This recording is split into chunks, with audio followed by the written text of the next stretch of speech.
Saya ada di satu topik, saudara, namanya The Real Father. Mengenal Allah yang sesungguhnya. Kemarin saya bicara tokoh-tokoh dalam Alkitab yang berjumpa dengan Tuhan. Ada tiga. Yang pertama Raja Yehu, itu Raja Yehuda. Kedua Paulus, yang ketiga Zakheus. Ya kan? Zakheus ketemu Tuhan, dia orang kaya, dia orang yang terpandang, dia orang punya segala-galanya. Maka saya bilang, ketika ketemu Tuhan berubah semuanya. Nah, sekarang kita mau belajar The Real Father, ya, mengenal Bapa yang sesungguhnya. Haleluya. Di dunia ini tidak ada yang sempurna. Amin, saudara. Termasuk Bapa jasmani, gak ada yang sempurna, saudara. Kebanyakan dari antara kita ini kehilangan figur seorang Bapa. Rata-rata. Suka atau tidak suka, Bapa jasmani kita mendidik dan membesarkan kita dengan segala kekurangan. Karena dia manusia yang kurang, saudara. Saya ditinggalkan Bapak saya umur 12 tahun. Jadi saya kurang kasih sayang seorang bapak lu ya. Karena umur 10 tahun saya udah pisah dengan bapak saya dari satu kota ke kota. Nah, saya di kota yang satu, setelah pisah saya lulus SD 12 tahun 80, bapak saya meninggal. Nah, adik saya lahir tahun 80. Jadi adik saya yang terakhir nggak tahu warna bapak, model bapaknya, tapi saya masih ingat-ingat lah, pasti lebih ganteng dari saya. Karena hasilnya ganteng begini, ya kan? Banyak kekurangan, banyak kelemahan. Karena kita dibarengi dari latar belakang yang berbeda. Nah, setelah sekian lama kita baru kenal Tuhan. Nah, itu sebabnya kita harus ketemu dengan Dia, ketemu dengan Tuhan, ketemu dengan kebenaran itu. Biar rupa yang sesungguhnya yang Allah mau kita ketemukan. Jadi kita tidak menularkan, tidak menurunkan sebuah generasi yang rusak lagi karena kita sudah ketemu dengan Tuhan. Itu sebabnya bapak-bapak saya ingatin. Ketemulah dengan Tuhan. Gitu ya. Saya kembali lagi ke topik, ya kan? Ada bapak yang otoriter. Ada yang keras. Ada yang lembek juga. Ada yang terlalu menuntut. Ada yang cuek. Ada yang suka ingkar janji. Dan lain-lain. Itu bapak yang penuh kekurangan tadi, saudara. Saya pun harus akui ke anak saya. Jadi itu sebabnya saya bawa anak saya ini, mari kenal Tuhan. Karena bapakmu ini juga penuh kekurangan, keterbatasan saya. Untuk baca Alkitab juga hanya bahasa Indonesia. Lebih dalamnya lagi ada bahasa aslinya, bahasa Ibrani, bahasa Inggris, boro-boro. Terbatas, saya nggak bisa memahami. Hanya bahasa Indonesia dan bahasa roh. Nah, aku memahami ini dan itu keterbatasan. Dan itu sebabnya saya ajak anak saya. Dan saya ajak jemaat ini, mari kenal Tuhan dengan sungguh-sungguh. Karena Dia adalah Allah yang sempurna, Bapa yang sungguh-sungguh. Tapi bagaimana caranya? Kita harus bayar harga kenal Dia. Saya pun bayar harga kenal Tuhan. Haleluya. Itu sebabnya selalu dengan rasa gentle, saudara, saya harus ngomong kepada saudara jemaat yang saya layani. Saya harus minta maaf, harus minta ampun maaf kalau ada sesuatu yang kurang pas, keteladanan yang sungguh-sungguh, figur yang sungguh-sungguh yang belum bisa diketemukan. Lewat mimbar ini saya minta maaf karena kita sama-sama ingin mengenal Bapa. Haleluya, haleluya, saudara. Hal-hal ini akan mendorong kita untuk melakukan hal yang sama. Jadi gambar itu yang kita pelajari, ada yang otoriter, ada yang keras, ada yang lembek, ada yang terlalu menuntut, ada yang suka macam-macam saudara, yang cuek, ada yang suka ingkar janji. Mau tidak mau gambaran ini terciplak. Dampak lainnya adalah secara tidak langsung membentuk persepsi kita yang keliru tentang Bapa Sorgawi. Itu kan jadi itu yang timbul dalam pikiran. Ketika kita menerima gambaran yang kurang baik, kita akan menilai begitu. Oh, Bapak kita begini. Padahal sesungguhnya tidak. Seorang anak bermasalah dengan bapak jasmaninya, bisa dipastikan dia juga akan bermasalah dengan Bapak Sorgawi. Dalam hal membangun hubungan, atau menyembah, atau hal-hal yang lain lah. Akan membatasi, karena itu sudah kita jadikan sebuah gambar dalam diri kita terhadap pelayanan juga. Jadi tujuannya terjadinya pemulihan rekonsiliasi dalam keluarga, memutuskan siklus yang keliru dalam mendidik anak, meluruskan kembali pemahaman yang keliru tentang Bapa Sorgawi, terciptanya hubungan yang erat dengan Bapa Sorgawi. Itu tujuan dari pemahaman ini. Haleluya, haleluya. Sekarang kita masuk ke sebuah pertanyaan. Mengapa kita perlu mengenal Bapa? Ya. Yang pertama dikatakan apa saudara? Karena itu kesukaan Tuhan. Jadi itu kenapa kita harus mengenal? Itu Tuhan mau, itu Tuhan, kerinduan Tuhan begitu. Haleluya, haleluya. Dalam kitab Hosea yang ke-6 ayatnya yang ke-6. Sebab aku menyukai kasih setia, itu Bapa kita. Dan bukan korban sembelihan. Dan menyukai pengenalan akan Allah lebih daripada korban. Jadi karena itu kesukaan. Jadi mengapa kita perlu mengenal? Karena itu memang kesukaan, itu Tuhan mau. Yang kedua dikatakan mengenal Bapa adalah apa saudara? Mulia. Kita Filipi yang ketiga. Filipi yang ketiga saudara, itu mulia. Filipi 3 ayatnya yang ke-8. Apa itu bunyinya saudara? 2, 3 ya. Malahan segala sesuatu kuanggap rugi karena kenalan akan terus Kristus Yesus Tuhanku, lebih mulia daripada, oleh karena dialah aku telah lepaskan semuanya itu untuk menganggapnya sampah, supaya aku memperoleh Kristus. Mengapa kita perlu mengenal Bapa? Karena mengenal Bapa itu mulia. Yang ketiga, sebab itu adalah prestasi iman yang tertinggi. Mengenal Bapa adalah prestasi tertinggi iman kita. Yeremia 9 ayat 23-24. Apa itu bunyinya saudara? Kita baca 2-3 ya. Beginilah firman Tuhan. Janganlah orang bijaksana bermegah karena kebijaksanaan. Janganlah orang kuat bermegah karena kekuatan. Janganlah orang kaya bermegah. Terus, tetapi siapa yang mau bermegah, baiklah bermegah karena yang berikut, bahwa ia memahami dan mengenal aku, bahwa akulah Tuhan yang menunjukkan kasih setia, keadilan dan kebenaran di bumi. Sungguh semuanya itu kusukai. Demikianlah firman Allah. Ya. Nah, sejauh mana pentingnya mengenal Bapa?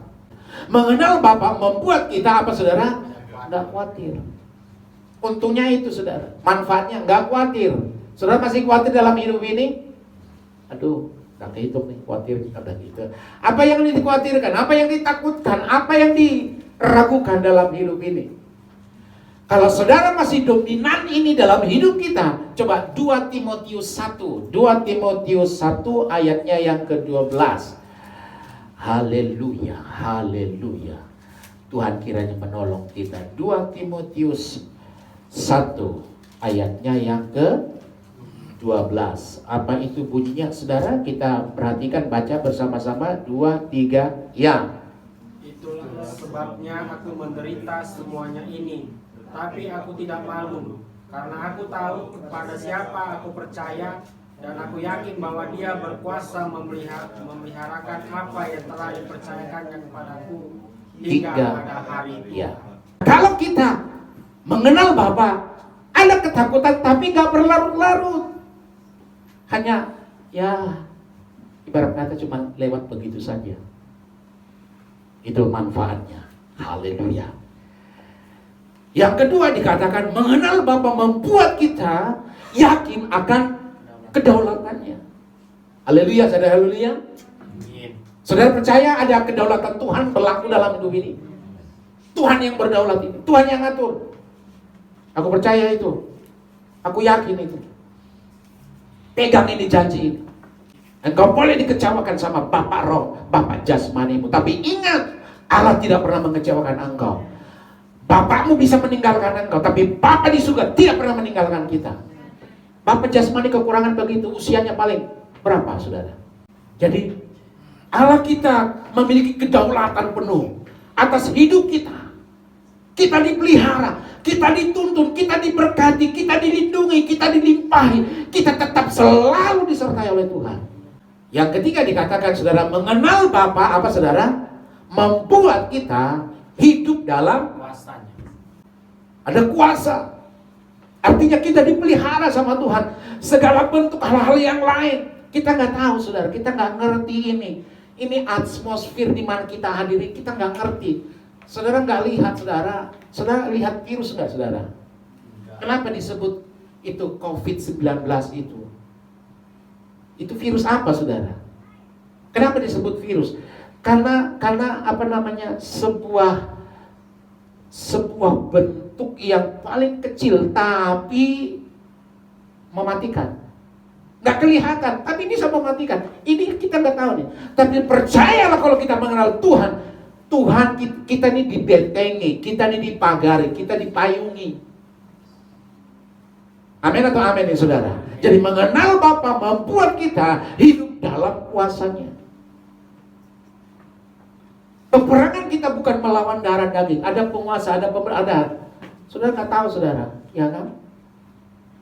Kadang-kadang setan ingin mengimplementasikan apa yang dia mau, dia pakai orang.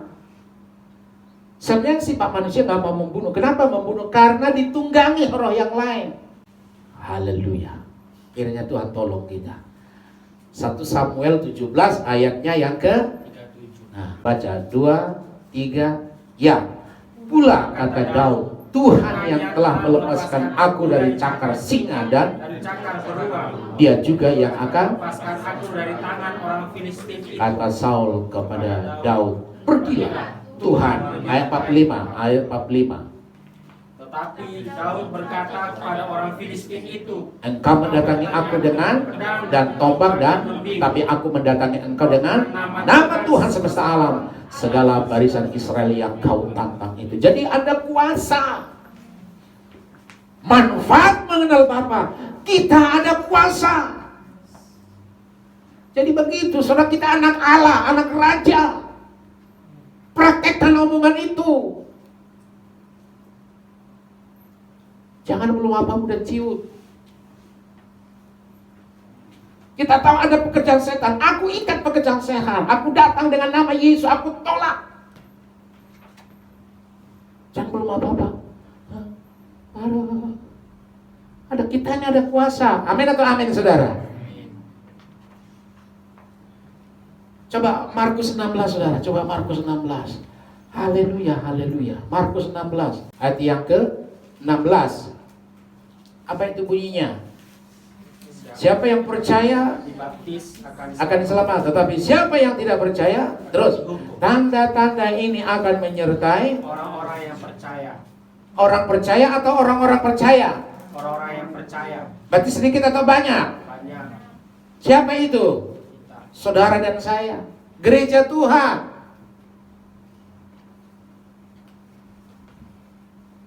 Orang-orang Tadi orang-orang yang percaya mereka akan mengusir setan-setan demi banyak atau sedikit? banyak. Iya. Jadi saudara jangan berpikir banyak. Di mana? Ya itu, di mana-mana dia ada, saudara. Yesus ketika dicobai, ternyata setan nunggu waktu yang terbaik. Kita kadang-kadang kejebaknya di situ.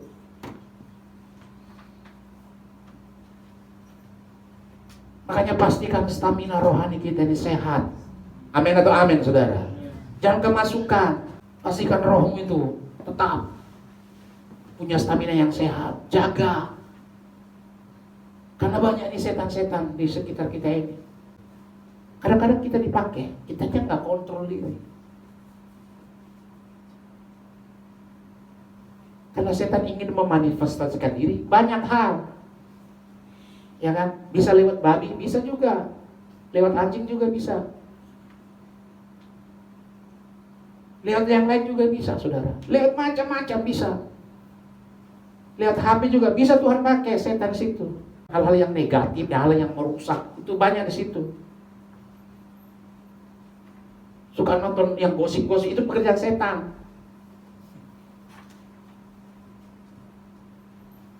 Mendengar, apalagi yang suka gosip, tambah lagi setan, berapa kali lipat setan situ. Artinya menceritakan yang negatif, menjelekkan, memfitnah. Tapi ingat, ada kuasa yang Tuhan percayakan. Kalaupun datang seperti begitu, kalaupun kita dengar, kita alami, kita terima, kita berdoa, kami tolak semua itu.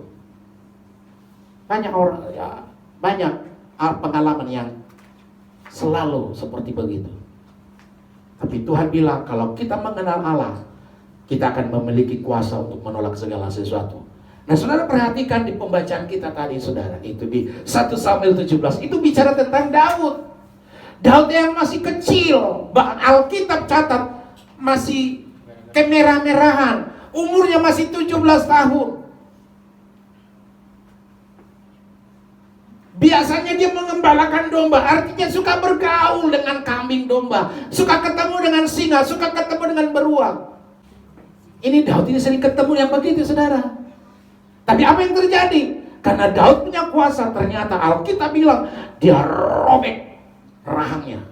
Coba kalau kita yang dirobek sama singa. Itu Hakim-Hakim 14 ayat 5.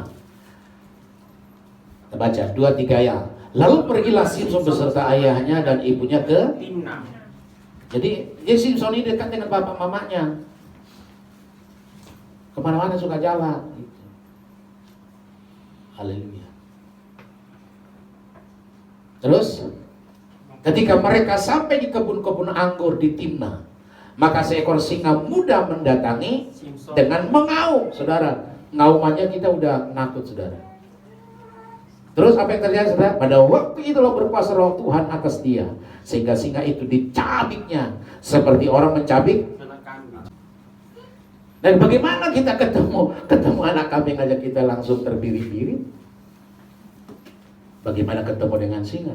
Tapi saya percaya begini, ini gambaran bukan berarti secara jasmani, enggak. Ini bicara tentang dunia yang kita hadapi ini, saudara. Ini dunia ini memang banyak. Kalau di 1 Petrus 5 ayat 8, apa namanya, saudara? Berjaga-jagalah lawanmu seperti singa yang mengaum. Tapi yakinlah kalau kita mengenal Bapa, singa bisa kita ruin. Masalah seperti begitu kita bisa hadapin. Amin atau amin ya, saudara? Dekatlah dengan Allah. Itu kan Alkitab bilang hanya dekat. Itu nyanyian Raja Daud, ya kan? Hanya dekat Allah saja aku. Terus daripadanya lah hanya dia gunung batuku, hanya dia kota bentengku. Terus aku tidak akan goyah. Jadi dekat dengan Allah. Amin atau amin ini, saudara? Jadi kalau saudara masih banyak ketakutan, kebimbangan, keraguan-raguan, semua uring-uringan, saya pastikan saudara dekat dengan Tuhan. Haleluya. Terus kebaikan Allah. Bapa kita adalah Bapa yang baik. Ya. Tentang penciptaan, ya kan, itu kita perhatikan. Alkitab memberikan penjelasan bahwa Allah kita adalah Allah yang baik, sangat baik. Itu Alkitab. Hal ini terlihat dari minggu penciptaan Kejadian 1, di mana sebelum Allah menciptakan manusia, Allah sudah terlebih dahulu menciptakan alam raya dan isinya untuk memungkinkan manusia itu bisa hidup dan eksis. Jadi Allah sudah ciptakan apa yang pertama, saudara? Yang pertama dikatakan langit dan bumi. Itu hari pertama itu. Yang kedua dikatakan cakrawala dan memisahkan laut. Dan hari ketiga apa, saudara? Tumbuh-tumbuhan. Hari keempat, ya kan, benda-benda penerang, yaitu matahari, bulan, dan, ya kan, kenapa harus ada matahari, bulan, bintang? Itu kan benda penerang, hanya 3 kan? Atau ada yang lain? Ada yang lain nggak? Ya kan, hanya itu kan di langit itu kan. Tuhan sudah siapkan ini zamannya. Itu Allah kita yang baik. Terus hari kelima, apa yang Tuhan ciptakan? Hari ke-6, saudara dan saya. Kenapa harus diciptakan selesai? Itulah Allah yang baik. Tuhan sudah sediakan fasilitas, sudah Tuhan berikan. Betul atau betul ini, saudara? Itu Allah kita, itu Tuhan kita. Semua Tuhan sediakan. Tuhan sudah sediakan. Saya katakan sekali lagi, Tuhan sudah sediakan. Kitanya yang harus mengenal Dia. Kalau kau kenal siapa Tuhanmu, kenal siapa Allah kita, aku percaya kita tidak pernah berkekurangan dalam hidup ini. Itu sebabnya saya mendorong, kenallah Tuhan kita. Gambar Bapa yang baik dirusak sama iblis. Dalam Kejadian 3, 1-5, gambar Bapa yang baik dirusak setan. Allah yang maha baik yang menciptakan manusia dengan segala keagungan dan kemuliaannya distorsi oleh setan dengan mengesankan bahwa seakan-akan ada yang kurang dari manusia. Sebenarnya udah sempurna sebenarnya, tapi dirusak sama setan. Setan kesankan bahwa ada yang Allah rahasiakan dari manusia dan lelai. Dan sayangnya manusia percaya tipuan itu dan diperdaya sehingga jatuh dalam dosa. Ya kan? Gak apa-apa. Setan kan pintarnya begitu. Gak apa-apa. Gak apa-apa. Jangan dulu datang ibadah. Gak apa-apa. Hari ini kan ada pesta. Gak ada apa-apa. Setan juga begitu. Suka begitu. Kerja setan begitu. Pas gak apa-apa 2 kali, 3 kali, 5 kali. Lama-lama hilang. Hilanglah dari peredaran, hilanglah sampai kita. Nah, itu yang dilakukan setan. Tempat kita mempelajari mengenal Bapa Surgawi dalam Alkitab, terus dalam keluarga. Itu sebabnya saya harap keluarga juga. Haleluya. Bagaimana caranya untuk memahami kasih Bapa itu? Alkitab, catat, itu sebab baca Alkitab. Yang kedua, dalam keluarga ada komunitas kita. Saling sharing, saling tukar pikiran, saling mendoakan, saling mendorong. Perbandingan Bapa yang telah rusak dengan Bapa yang sesungguhnya. Area gambar Bapa yang telah rusak, Bapa dunia.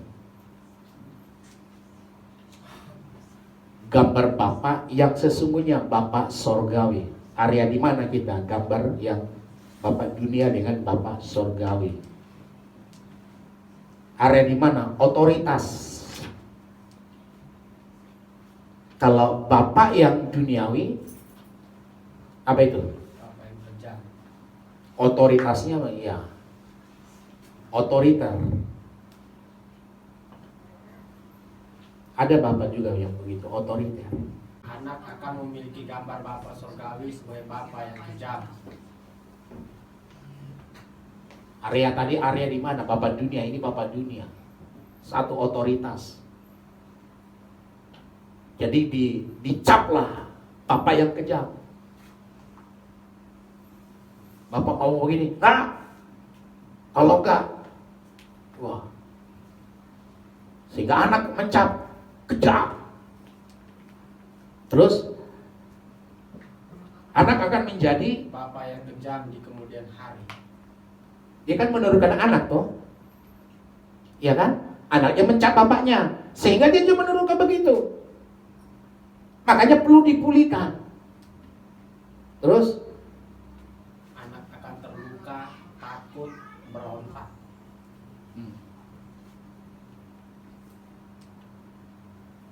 Nah, kita ada gambar Bapa yang sesungguhnya, Bapa sorgawi, Bapa yang penuh kasih. Lukas 15, anak yang terhilang itu.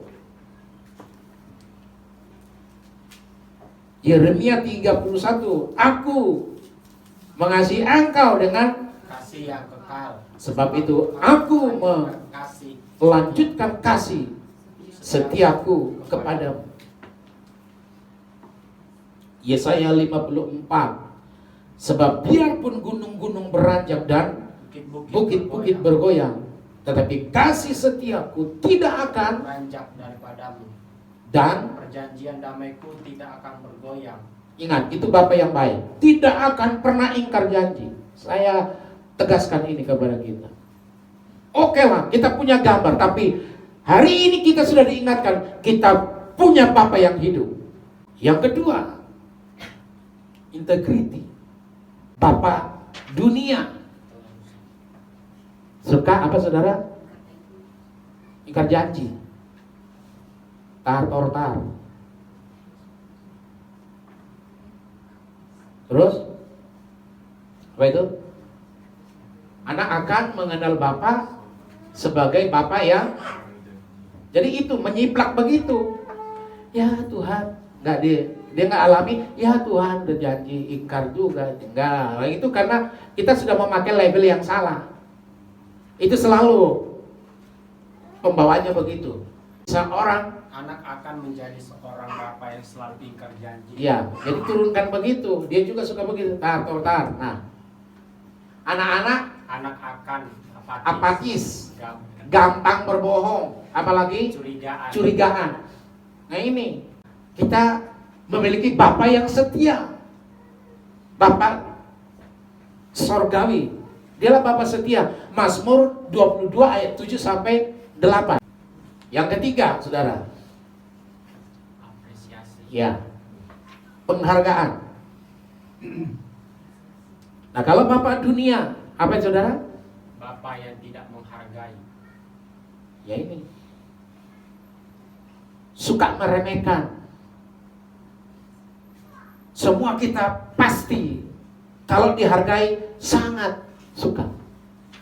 Nah, kita ada di Bapa dunia begitu. Terus apa kecenderungannya?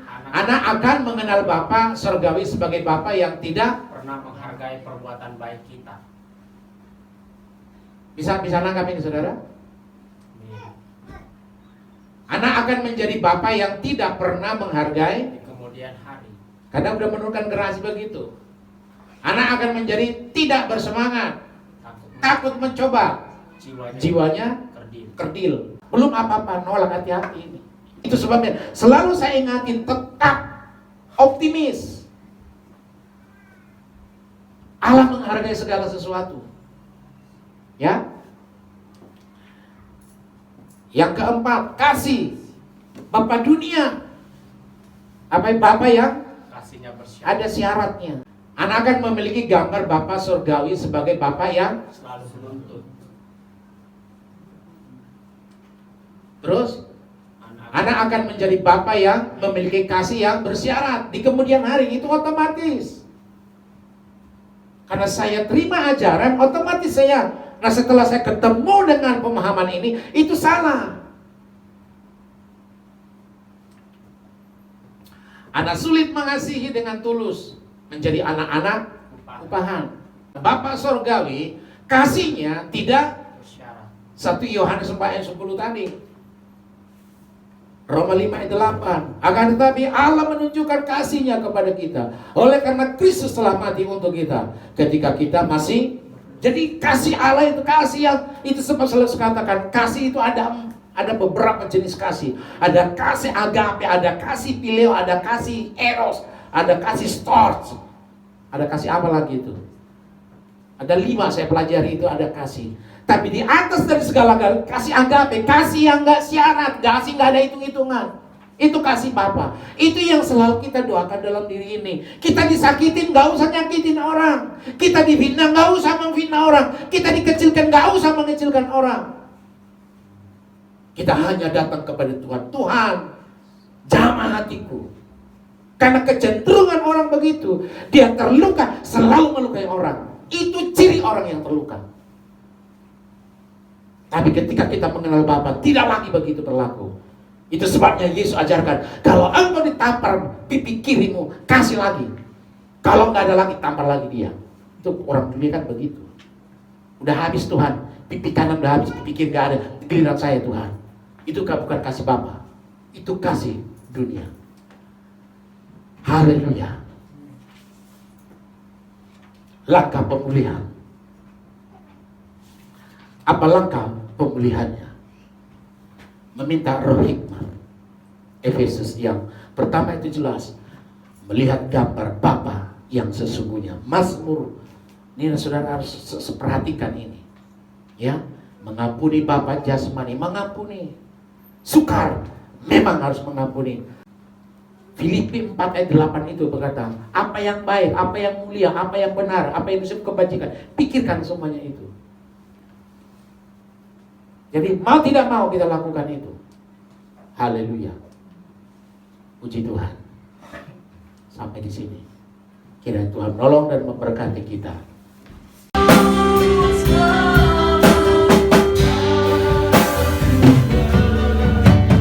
Katakan terus, aku berserah, aku berserah.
Dengarkan firman Allah, sebab apa yang telah aku teruskan, telah aku terima dari Tuhan, yaitu bahwa Tuhan Yesus pada malam waktu dia diserahkan mengambil roti, dan sesudah itu ia mengucap syukur atasnya, ia memecah-mecahkannya dan berkata, inilah tubuhku yang diserahkan bagi kamu, perbuatlah ini menjadi peringatan akan aku. Kita makan dengan iman. Bapa, kami terima tubuhmu, perwujudan kasih kuasamu bagi kami, dalam nama Yesus kami akan makan. Haleluya, makan dengan iman.